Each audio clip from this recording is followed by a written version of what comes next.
Jeff Al Gilberts. Welcome to my live call tonight. And I'm going to answer some of your questions, or try to, because it's Friday night, and that's what it is. It's a Q&A. But already some of you have posted questions, and we're going to get into those. And for those of you that do not know me, I've been involved in network marketing over 40 years, so I share a lot of what I've learned in my journey on these live calls. And I started in this business totally broke. I sold a junk truck, put $200 into my business. In the last almost 28 years, I've been full-time in network marketing. So now I'm going to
acknowledge some fantastic people that are joining us today. And Gina, what is going on, girl?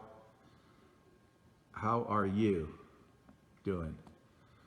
I hope you're doing well. And let me see who else we got coming on. Yadida from Miami. Nice to have you. Cindy from New Jersey. And nice to see you. Alfonso, what is going on? Forgot where you're from, but welcome to the call. And Brian from Asheville. Not too far from me, my friend. About an hour and 15 minutes. I like Asheville.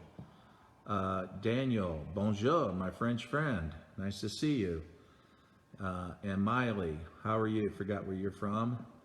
Daniel, I think, is hanging out in the Philippines. Daniette in Michigan. And Miley says, so excited here. Thank you. Rocio in California.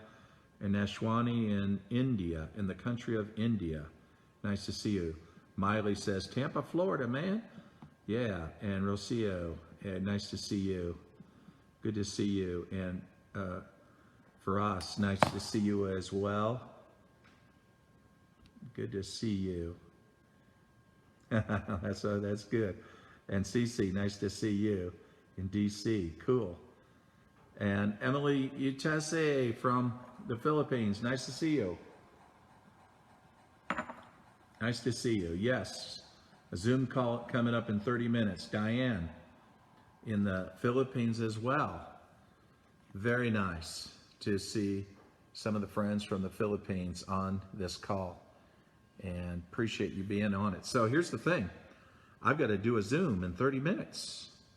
Actually in 28. So I'm going to get right into this, some of the questions that some of you posted. And Andrina from Texas, she says, what would you say are the most duplicatable actions any person that joins your team can do? Well, that's really important, isn't it? And Katie from Alaska, nice to see you. Anna from Florida, nice to see you. And that would be the basics, Andrina. I go back 21 years ago. What were those things that I did that created a team of 800 people? I didn't bring a downline over. I had to start all over, ground zero. What were those things that I did that anybody could do? Okay, so back then, we had a hotline that explained the product. Of course, we don't do hotlines today. We do videos, right? Which is fine. A tool is a tool, okay? Principles never change, just the tools, just the methods, right? So We had a hotline that explained the product. And so I would give that phone number out to that person and say, I'll call you back in just a little bit, listen to it. And then, so I would do the invitation, give them the hotline number, and then I would do what? Another duplicatable thing anybody could do? Follow up. Got to get right back with them. Why? It's fresh in their mind. And if I called them back and then they had not listened to it, I'd say, you know what? I love listening to that message. Why don't we listen to it together? And I would just three-way it in. That's what I did back then.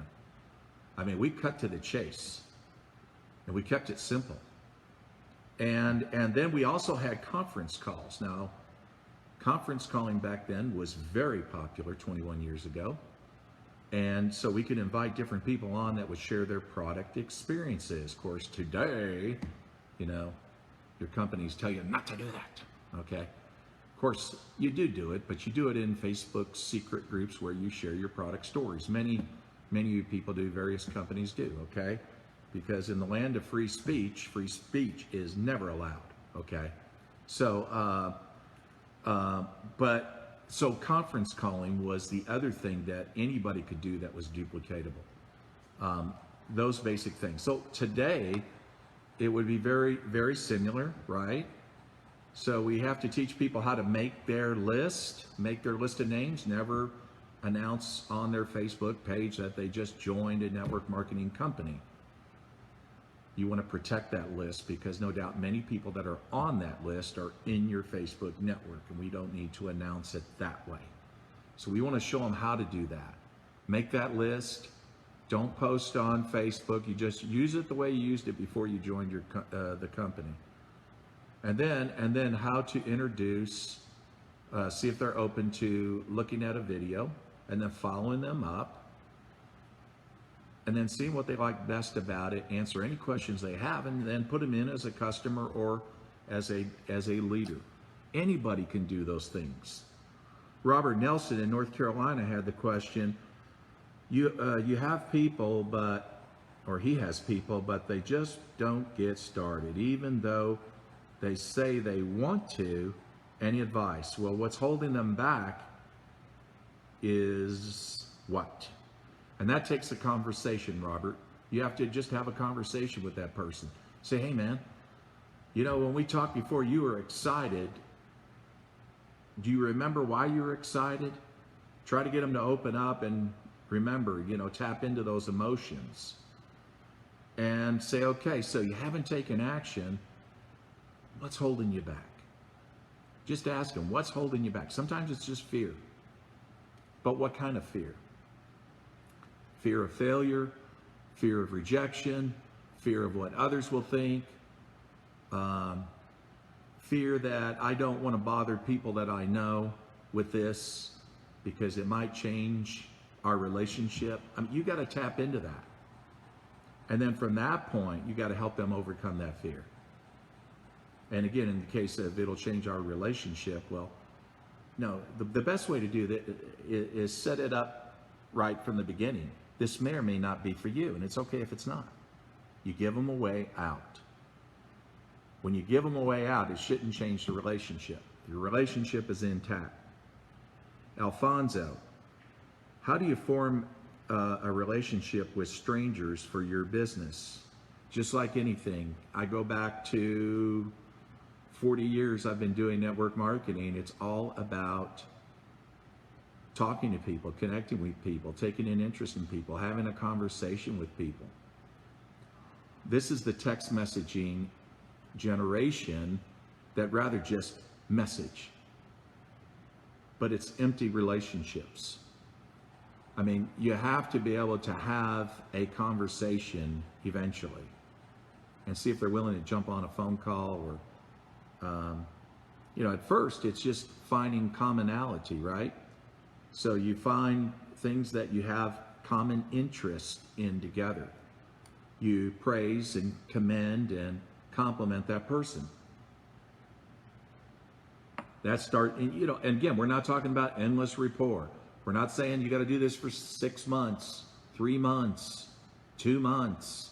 No, But there's got to be some grease in the wheel here. If not, it's just friction, and it won't work.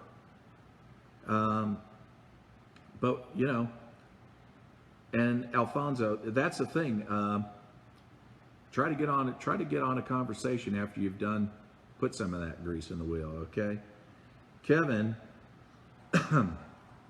Wayirda asked the question, I'm about to go into a 90-day run. My team averages around 15,000 a month in volume, but I'm really trying to push for 125,000. Sounds like a rank position. Okay, nothing wrong with that. Is that possible working full time on the business, or should I set my sights a little lower? Should I bring on some people from the current team into the run, or focus on recruiting new people? Okay, so first of all, if you read my book, Reaching the Peak, I talk about the 90-day plan in that book, because that's what I did my first 90 days when I did my last company 21 years ago. I understood the speed of the leader determines the speed of the team. If you're slow, they're slow. If you don't have urgency, they don't have urgency. Well, you can forget it. Volumes are going to stay flat. You're never going to see volume spike, and it's not going to grow. There is no excitement. So the thing about it is, you got to drop down into your team, and who's producing? You say you got 15,000 in your team. Who's producing most of that 15,000? Is it one particular leg? Have you talked to that one leader and to see if they want to go to the next rank position? Because they got you this far already. This is a common thing in network marketing, where a lot of your volume comes from one leg. And that's the reason why I'm bringing that up. So talk to them. Again, to do a 90-day run, you can't do it by yourself. Therefore, you have to get permission from whom? Your team, to see if they're open to doing this with you. But it can't be about you. It's got to be about them. That's the thing that you got to watch. Because if you're talking about too much about your goals, they're going to be thinking, yeah, it's all about you, isn't it? It's the way it always is. And it'll demotivate them, inspire them, find out, hey man, what do you got any goals? I mean, what is it you want to accomplish with this? I mean, do you want to just stay where you are, or do you really want to change that? Just find out. But approach it from a servant attitude. You want to help them. And you ask the question, should I bring on some new people? You know, if they're not getting you where you want to go, yes, you got to bring on some new people. Should you said you're at 15, but you're wanting to push for 125. I'll be honest with you, Kevin. Let's see you hit 50. I mean, I've said it before, a person can't imagine more than double what they're currently earning. Some people talk about big numbers, income numbers in network marketing, but frankly, if a person's only earning $35,000 a year, they can't imagine anything beyond 70. It sounds like a scam. But when you talk about team volume, that's the thing. I would lower your number. Let's say you hit 50. When you get to 50, let's talk about 100. And then Brian says, you have people in your organization, or he means he does, but they won't build their team or recruit. Do you start building them to grow your team, or put them directly under you and start a new leg? So what Brian is asking is that his present team is not moving, they won't build, and they won't recruit. And this is why I chose this as the theme for this video tonight. Thank you, Brian. Is that should you put people under those people to motivate them? Never. Never do that. Because I'm going to tell you, you're creating an entitlement system. And look at the American society. How's that working for us? You know, a lot of people are getting entitlements and things like that. And somebody says, hey, wouldn't you rather get a job and work? And no, I don't want that. I want the free stuff, okay? But once you start doing it for them, once you go down that road, they're going to expect it. And you're enabling them, okay? Does that make sense? It's like I do my youngest son. My wife reminds me of this, how I spoil him. Of course, she never does that, but how I spoil him. Anyway, but yeah, once you get that started, and if you have a question, don't hesitate to post it. I have a little bit more time, and then, and I don't know if George showed up. I didn't check. He'll do a screenshot if you've got a question that you want to ask.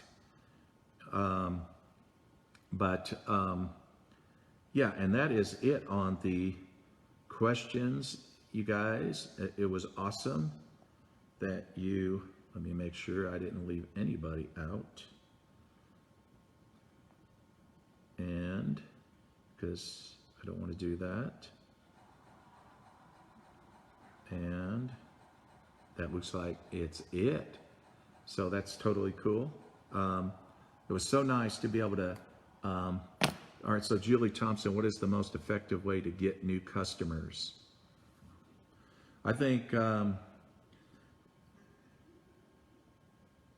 you know, it's just simply to ask them, who are you doing business with? Who's your, hey Mindy, nice to see you. Who's your insurance agent? Who do you do business with? And you're providing income to them. Why not ask them to support you in your business? No obligation. Try it for a month.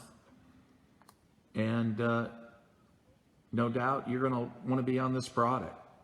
I mean, I've been on it you can always share your stories. Again, what's the old saying? Facts tell, stories sell. I said the other night, be a good story collector. Because when you tell stories and people hear stories, that's really what motivates them. You know, why would I want to be on your product? What problem does that fix? What value does that give in my life? How has that helped anybody? I mean, it's, you know, I talked about this the other night. If you didn't catch that live on Do You Have to Have a Product Story, check out that live. It was a doggone good live. Not because I did it, but a lot of that stuff that came out in that is, you know, with, you know, respect to the times that we're living right now. You know, it's just, oh, George just sent me something. I knew he would do that. Let me see. Oh, well, that's it, George. I'm answering that now. So that's what I would do is, and if you have a product group, a Facebook product group, then you can invite those people that maybe they haven't become customers yet. They're just looking at what you have. Package that in so that they can go and see what the product is doing for people. I think it's great that, you know, and then they can, you know, just get an idea of how well that product is working. I mean, it's as much as like Amazon, for example. I know that there's a lot of Amazon reviews on different network marketing products. Hopefully, if your company allows those sales on Amazon, hopefully they're at retail, so they're not competing against you. But what's great about Amazon reviews is the FTC, the FDA they don't say anything about it. But if you post it on your Facebook page and you're a distributor of a company, that's going to be a big problem. So, but anyway, share the stories. And Julie, do you still go door to door? Oh, I never went door to door with this, but I did notice a Yadalai from Northeast India just got on this call, and I'll post some pictures maybe tomorrow. Now that woman lives in, like I said, Northeast India. Very interesting people. Very interesting people. I remember that because when I was in India, it was so hot everywhere you went, right? But you go to Northeast, you're getting up toward the mountains and the Himalayas, you know, in that region of the India. And man, you talking about cold.